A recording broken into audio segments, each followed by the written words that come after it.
4 sotu arzonroq hovli so'raganlar diqqatiga. 4 sotu 5 xonali uyimiz srochno sotilyapti jigarlar.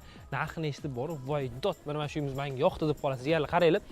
10 ga 40 tushyapti. Fasad razmerimiz 10 metr, uzunasiga 40 metr bo'lib turibdi. 5 xonadan iborat. Ichkaridan kirib, birin-ketin ko'rsatamiz. Mahallani qarang. Tinchina mahal, qop-qora asfaltda bo'lib turibdi. Qo'shnilar ham ahil inoq, bir-biriga qalin qo'shnilar ekan.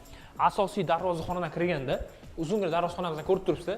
Bemalol ikkita kerak bo'lsa 3 ta ham oshxona qurib qo'ya olasiz. Kirganimizda old tarafiga uchgan va pastki tarafiga jigarli oshxonalar qilib qo'yilgan. Ko'rib turibsiz, o'zini chiroyli kelib, yashil hudud bo'lib turibdi. Suv, svet, gaz kommunikatsiyadan hech qanaqangi muammogarchilik yo'q. Old tarafdagi ham uylarimizdan ichkari remont holatlarini ko'rib turibsiz jigarlar. Ozgincha asfalt qilib yuborish kerak, lekin bemalol kirib yashagan holat bo'lib turibdi. Chunki hozirgi paytda uylar ham yashab turibdi jigarlar. 2 etaj qilib qurilgan. Ko'rib turganingizdek jigarlar va bu yoq tarafini ko'radigan bo'lsangiz, pastki taraf uyimizning ichkarilarini remontlarini ko'rib turibsiz. Hozirgi paytda aynan shu uyimizga 101.600 dollar so'ralyapti. O'zi starti priz 10 ming deyiladi. Biz 101.600 dollarga savdolashib qo'ydik jigarlar. Xudo xolasa, sunnatiga yana bir ikkita o'tib berilar ekan. Asta raqamni qoldiramiz, telefon qiling, aloqaga chiqib jigarlar bitta savdolashib ko'ring, bu bozor. Kelish olsangiz jigarlar, undan ham ancha arzonga olasiz. Balkim 95, 96, 97 ga olasiz. Telefon qilib gaplashib ko'ring. Orientir keladigan bo'lsa, Orientir juda zo'r joyda joylashgan.